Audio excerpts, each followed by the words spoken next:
Hey guys, it's Kelsey. I'm back with another scrapbooking process video, and this is page 2 of project 2 with Close to My Heart's Candid Moments. I forgot to mention in my last video, but I have a link to Close to My Heart in my description if you guys want to try these products.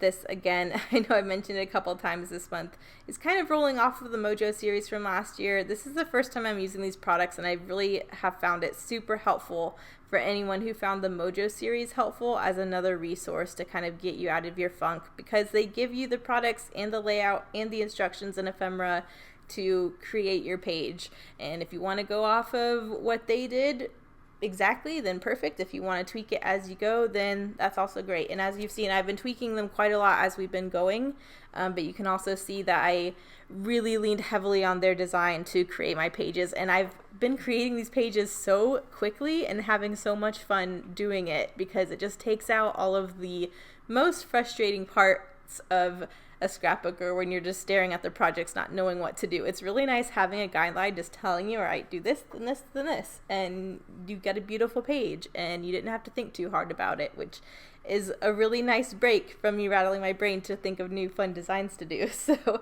I'm having a lot of fun this month. It'll be fun when I get through the project book and doing all their pages and do get to see what I end up wanting to do when I create my own pages. But for now, I am doing their basically fourth 12 by 12 design, which coordinates with my last page that I did. I'm using the same ombre background. I'm using some more circular die cuts. This page has 4 3x3 photos in a grid.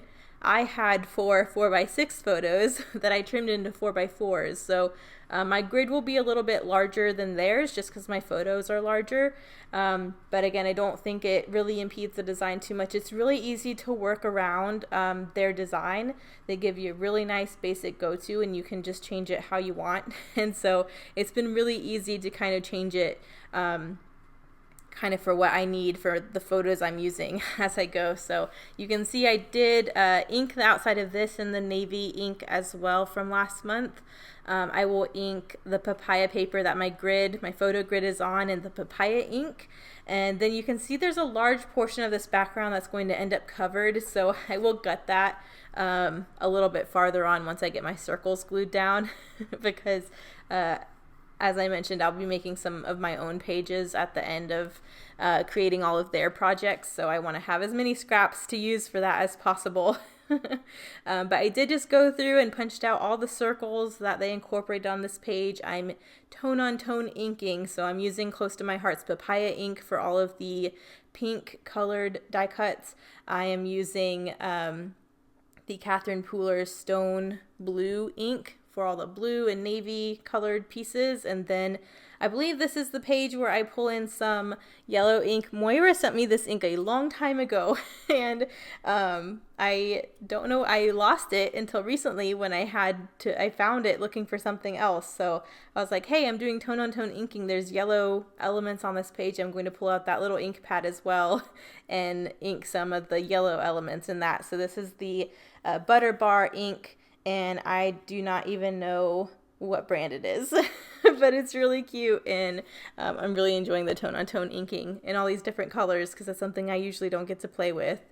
But now that all that is kind of put together, I'm just going to start piecing together my page with the elements that they used in their original. I'm really following to the T right now the way they layered everything, and then once I kind of see it as a whole, I will tweak and remove and add whatever I feel to make it more my style. So that's kind of how they layered the upper corner, and now I'm going to layer the bottom corner. You see that blue navy circle I saved from the last layout will be in the lower left hand corner here.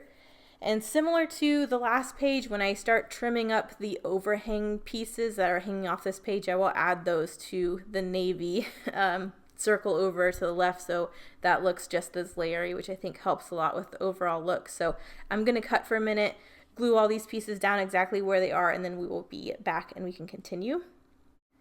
And now all the circles are glued down and trimmed up. I did gut behind this grid and glue down the photo grid, so that's all down.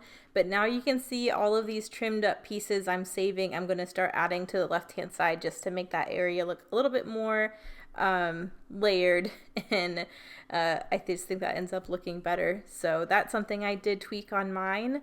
I guess I didn't glue that down yet, but I'm gluing down my photo grid now. In their original, they have a floral branding strip running along the bottom part of the photo grid.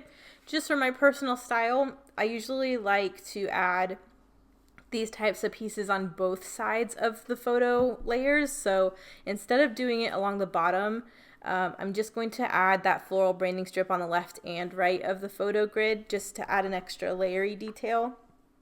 And I end up really liking how that looks. The way they did their layering, there's a lot of ephemera on the bottom and the top of these photo grids, so I just thought it would be nice having some kind of layery detail coming out from the sides of the photos. So I did end up tweaking that, but I think before I get to that, I'm going to go ahead and get my ephemera clusters down. So here's the sticker sheet. I went ahead and pulled off everything that they used from that sticker sheet on this page. The bottom cluster is pretty exact to how they did theirs, but instead of having one paper clip on each of the top two photos, I decided to layer them together over to the right, just to create a more condensed, layery look instead of having those pieces spread out. So I did decide to tweak that a little bit. But the bird is going up on some foam, and then there's a little circular floral looking piece and like a yellow firework looking piece from the sticker sheet. Those will be popped up on some foam as well. And then here you can see where I decided to layer those paper clips instead of having them side by side.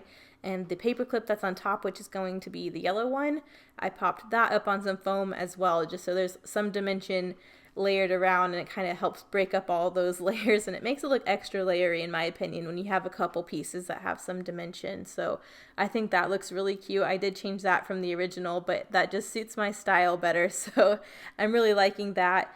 There's this banner piece that says what's your story, and I didn't really care for where they had it on their original, so I just decided to move it somewhere else that made more sense for my style. And then this is where I decided to change those branding strips. Instead of just having a piece of that on the bottom of my photos, I decided to cut two pieces and have it running down each side of the photos instead. So I will end up inking that in the papaya ink. And I think that looks really cute too. It just makes it look extra layery. And because my grid is larger than their grid, just because my photos are larger, I decided there wasn't as much room on the bottom for the banner where they had it. So instead I decided to run the banner at the top left-hand corner of the page, pretty similar actually to the other page I did for this project. And I kind of like how that mirrors it a little bit, and I think it fills up that space nicely. I did decide not to use the blue branding strip that runs words along the top of the page like I did on the last page.